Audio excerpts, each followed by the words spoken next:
Welcome back. We're joined by Mayor Greg Fischer. And Mayor Fischer, thank you for joining us. One of the topics we did want to talk about is some exciting news. So Fund for the Arts is kicking off its campaign tomorrow morning at 8:30 a.m. And tell us about, for those who don't know what Fund for the Arts is, why is this such an important organization for children in our community?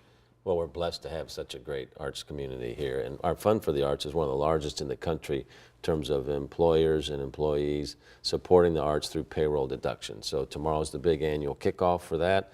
People are asked to continue giving and to support children throughout the entire community, because art should be for everybody.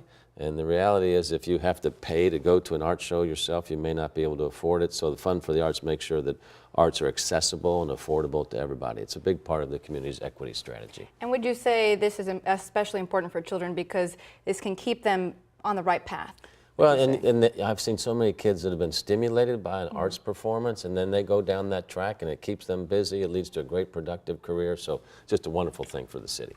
And talking about something else here, there's been reports about an invitation-only group in Louisville. It's called the Steering Committee for Action on Louisville's Agenda, or SCALA. And so are you part of SCALA, and what are the goals of this group? Yeah, so this is a group of chief executive officers, for-profit companies, nonprofit companies, faith leaders. As the chief executive of the city, I've been invited to participate as well. And they're addressing bunches of issues, but amongst them public safety, airport services in terms of flights to other cities, and then one that's gotten most attention is around public education. So my input to them has been about the importance of out-of-school time, equity in public education.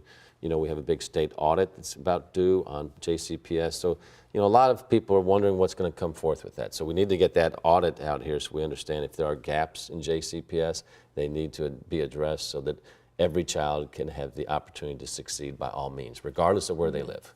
And you know, the goals you're saying of the group sound great, but then I do have to mention some of the criticism people say of it being an invite-only group.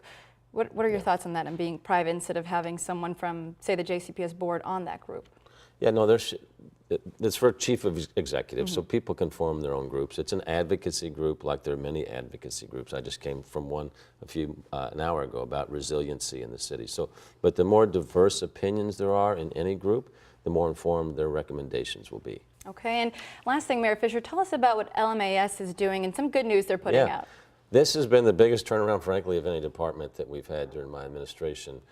When we came in, you measure the success of an animal adoption or animal services group by live release. How many animals come in? How can you get them out alive? So when we started, it was about 70% of the dogs were released and 30% of the cats. We now have exceeded 90% live release on both cats and dogs, which is well above national best practice. So it's just been incredible work by the folks at LMAS. So kudos to our animal services team. Very good news. Well, Mayor Greg Fischer, thank you so much for joining us. Thank you.